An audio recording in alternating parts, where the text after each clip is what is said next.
मौसम बदलेगा, रवि किशन को आप सुन रहे थे। वहीं देखिए, जो आरोपों की बौछार है वो भी तेज होती नजर आ रही है, क्योंकि संबित पात्रा ने प्रेस कॉन्फ्रेंस की और ब्रीफिंग के दौरान उन्होंने भ्रष्टाचार का आरोप एक बार फिर से आम आदमी पार्टी पर लगाया और बताया कि इन सालों में किस तरीके से लोगों को लूटा गया है। सुनिए जरा। दिल्ली में चुनावी माहौल गर्म है और स्वाभाविक रूप से अरविंद केजरीवाल जी की बौखलाहट स्पष्ट दिखाई दे रही है। अरविंद केजरीवाल जी जिस प्रकार की भाषा का प्रयोग कर रहे हैं, जिस प्रकार की उनकी झुंझलाहट है, यह आज जनता से छुपी नहीं है। आम आदमी पार्टी, जिसको माननीय प्रधानमंत्री मोदी जी ने बिल्कुल सही नामांकन जिसका कहा है, आपदा, जहां तक आपदा का मामला है उसकी सबसे बड़ी संपदा भ्रष्टाचार है। आपदा की सबसे बड़ी संपदा भ्रष्टाचार है। चाहे वो शराब नीति, एक्साइज पॉलिसी को लेकर जो भारतवर्ष का सबसे बड़ा भ्रष्टाचार किया हो, चाहे दिल्ली जल बोर्ड को लेकर लगभग 29,000 करोड़ का भ्रष्टाचार किया हो, और चाहे डीटीसी बसेस को लेकर घोटाला किया हो, या फिर चाहे स्कूल में स्मार्ट क्लासरूम के निर्माण के नाम पर करोड़ों का घोटाला और कैमरे लगाने के नाम पर करोड़ों का घोटाला किया हो, इन सब घोटालों का पर्यायवाची है आम आदमी पार्टी आपदा। तो सिर्फ बीजेपी ही नहीं, आम आदमी पार्टी की तरफ से भी कई आरोप लगाए गए। दरअसल आम आदमी पार्टी के संयोजक अरविंद केजरीवाल ने आरोप लगाते हुए इलेक्शन कमीशन को पत्र तक लिख डाला और अरविंद केजरीवाल ने नई दिल्ली विधानसभा में कार्यकर्ताओं पर हमले होने का आरोप लगा दिया। पत्र उन्होंने लिखा है। अरविंद केजरीवाल ने चिट्ठी लिखकर इस बात के बारे में न सिर्फ जानकारी दी बल्कि 4 मांगे भी रख डाली। उन्होंने मांग की है और नई दिल्ली में इंडिपेंडेंट इलेक्शन ऑब्जर्वर नियुक्त किया जाए, ये उनकी तरफ से कहा गया है। चुनाव आयोग से वॉलंटियर्स की सुरक्षा सुनिश्चित करने की मांग भी अरविंद केजरीवाल की तरफ से कर दी गई है। यहां तक कि उनका आरोप है कि हमला करने वाले बीजेपी कार्यकर्ता थे जिनकी गिरफ्तारी होनी चाहिए, ये मांग भी उनकी तरफ से कर दी गई। घटना के लिए जिम्मेदार पुलिसकर्मियों को सस्पेंड करने की मांग भी उनकी तरफ से कर दी गई है। अब इस पूरे मामले के बाद सियासत गरमा रही है। अरविंद केजरीवाल की तरफ से तो कई आरोप लगा दिए गए, लेकिन इस पर बीजेपी ने भी पलटवार किया। पूरी बीजेपी बुरी तरह से बौखला गई है और खासकर अमित शाह जी तो बहुत ज़्यादा बुरी तरह से बौखला गए हैं। खुलेआम लोगों पे हमले करवाए जा रहे हैं। पुलिस को निर्देश है कि पुलिस कोई कार्रवाई नहीं करेगी। इस तरह की ढेरों घटनाएं रिपोर्ट की गई हैं, इसके ढेरों वीडियो आए हैं। कल संजय सिंह जी खुद एक जगह मौजूद थे जहां पे इनके गुंडों ने पीटा, पुलिस वहीं मौजूद थी। पुलिस से जब पूछा तो बोले जी ऊपर से आदेश है कि कुछ नहीं करना है। जिस तरीके की बौखलाहट, खिसियाहट और घबराहट केजरीवाल जी के बयानों में नजर आ रही है, देखिए इस बार वो पूरी तरीके से एक्सपोज हो चुके हैं। पहली बार वो भ्रष्टाचार के जिन आरोपों में हैं, महत्वपूर्ण बात जानते क्या है, वो भ्रष्टाचार के जिन आरोपों में अंदर हैं उसके जवाब में वो एग्जैक्टली वही सेंटेंस बोल रहे हैं जो भ्रष्टाचार के हर आरोपी ने पिछले 30 साल में बोले हैं। ये तो मेरे खिलाफ राजनीतिक षड्यंत्र है। और ये सियासत, ये जंग यहीं पर नहीं थमी बल्कि और भी बयानबाजी यहां पर देखने को मिली है। बीजेपी नेता मनजिंदर सिंह सिरसा ने मामले में क्या कहा, सुनिए। ये जब से 12 साल से यही कह रहे हैं मुझे मारने की कोशिश की जा रही है। ये तो नौटंकी उनकी बड़ी पुरानी हो चुकी है कि मुझे मारने की कोशिश की जा रही है, मुझे मारने की कोशिश की जा रही है। ये कौन सी कोशिश है जो उनको मारने की जाती है और वो आराम से चल रहे हैं। 2-2 स्टेटों की उनके पास पुलिस है।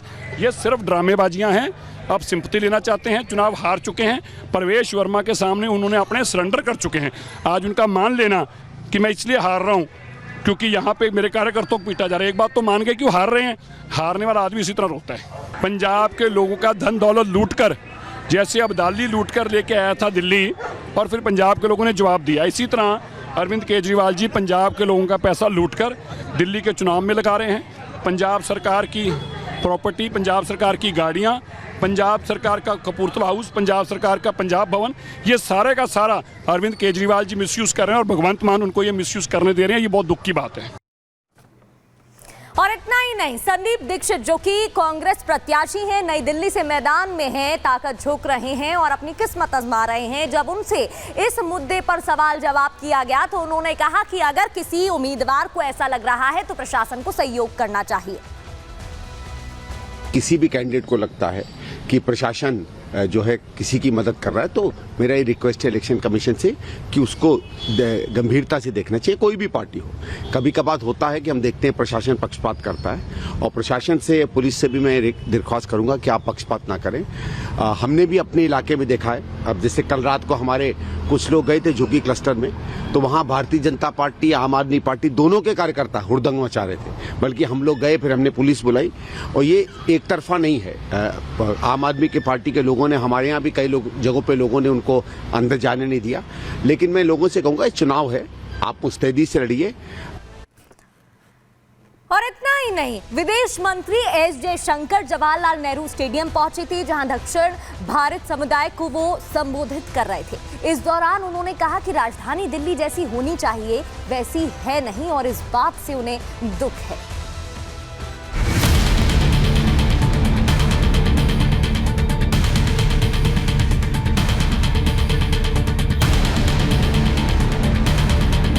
राजधानी दिल्ली में ठीक 2 दिन बाद मतदान है। कल से प्रचार अभियान भी थम जाएगा। इस आखिरी चरण में सियासी दलों के दिग्गज मैदान में नजर आ रहे हैं और वार पलटवार तेज हो चुका है। कुछ इसी अंदाज में विदेश मंत्री एस जयशंकर नजर आए जब वो जवाहरलाल नेहरू स्टेडियम में दक्षिण भारतीय समुदाय को संबोधित करने पहुंचे थे। मुझे देश के बाहर जाकर शर्म आती कहने में कि भारत के राजधानी में घर नहीं मिलता, भारत के राजधानी में गैस सिलेंडर नहीं मिलता, भारत के राजधानी में जल जीवन मिशन पाइप पानी नहीं मिलता, भारत के राजधानी में आयुष्मान भारत का फायदा नहीं है। और राजधानी जो है, राजधानी पूरी दुनिया के लिए एक मैं कहूँगा रास्ता है, एक गेटवे है, जहाँ पूरी दुनिया पहले दिल्ली आती है। जो दिल्ली की छवि है वो भारत की छवि। दिल्ली की जनता को संबोधित करते हुए विदेश मंत्री एस जयशंकर ने पूर्व सीएम और आम आदमी पार्टी के मुखिया अरविंद केजरीवाल पर आरोपों की बौछार कर दी और बताया कि दिल्ली के लोगों को उनका हक नहीं मिल रहा है। आप जो हैं दिल्ली के निवासी, आप लोगों को अपना हक नहीं मिल रहा। पानी, बिजली, घर, गैस सिलेंडर, हेल्थ ट्रीटमेंट, स्वास्थ्य, मेडिकल, ये आपका हक। प्रचार मुहिम में आम आदमी पार्टी और उनके दिग्गज नेता भी लगातार जुटे हुए हैं, खुद के लिए कामों का दम भर रहे हैं। लेकिन विदेश मंत्री जयशंकर ने दिल्ली सरकार का चिट्ठा खोला और कहा राजधानी को देश का मॉडल होना चाहिए था, लेकिन ऐसा नहीं है। अगर यहाँ की सरकार आपको अपना हक नहीं देगी तो 5 तारीख को आप भी एक बार सोच लें कि ये सरकार बदलना चाहिए या जयशंकर ने लोगों को संबोधित करते हुए अपनी पार्टी के संकल्प भी गिनाए और कहा ये किसी आम आदमी का संकल्प नहीं बल्कि मोदी की गारंटी है। यहाँ जो है आप लोगों को जैसे कहा गया कि गैस सिलेंडर मिलेगा, एक्स्ट्रा भी मिलेगा त्योहार के समय में।